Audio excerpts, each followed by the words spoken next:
Le Conseil de sécurité des droits de l'homme, c'est aujourd'hui qu'ils savent qu'il y a crise en RDC, c'est regrettable.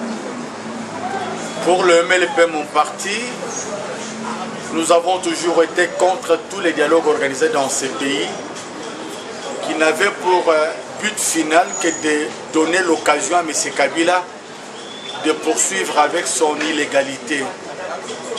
Le premier dialogue de Kantiati avec Nkodia, de triste mémoire, et le deuxième dialogue avec l'Église catholique qui est aujourd'hui importunée par tout vent de la majorité présidentielle appelée désormais mécronité présidentielle.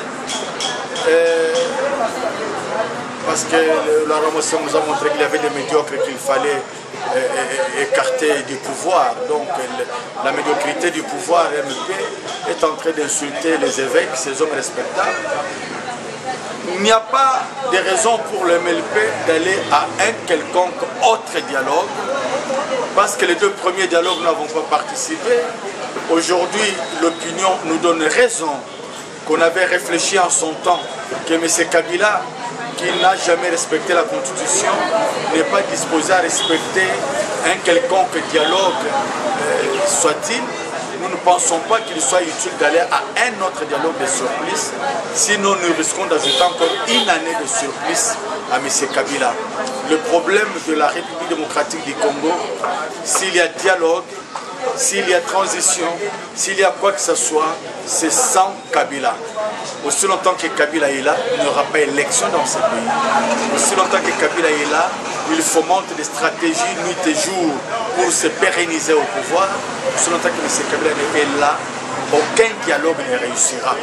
N'est-ce pas lui, si vous vous rappelez, qui avait demandé les bons offices des évêques de la Cinco? N'est-ce pas lui qui avait promis à ses évêques que je vais vous donner ma réponse sur le 2% des dossiers qui restent à traiter? N'est-ce pas lui qui a craché sur ses pères spirituels, les évêques? N'est-ce pas lui qui envoie ces messieurs de la médiocrité présidentielle, MP, des jurys de l'Église catholique universelle et ses responsables, les évêques?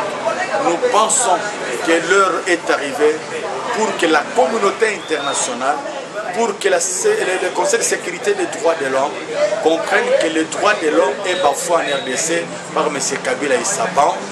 Il est temps pour que les Congolais évoluent seuls, sans M. Kabila, et cela à n'importe quel prix. Quel message lancerez-vous à tous les diasporas et tous les Congolais qui vivent ici à Kinshasa? Chers frères et sœurs de la RDC, je voudrais réveiller votre conscience en disant que ce n'est pas nous qui avons choisi d'être Congolais. C'est dans le plan de Dieu que nous sommes Congolais. Et c'est dans l'amour de Dieu que ce pays RDC est scandaleusement béni, à tel point qu'il attire la jalousie du monde entier.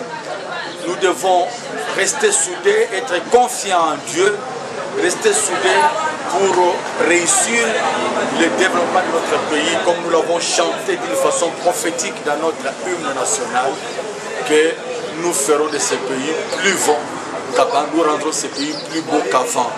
Aux amis de la diaspora de tenir bon, de ne pas lâcher prise.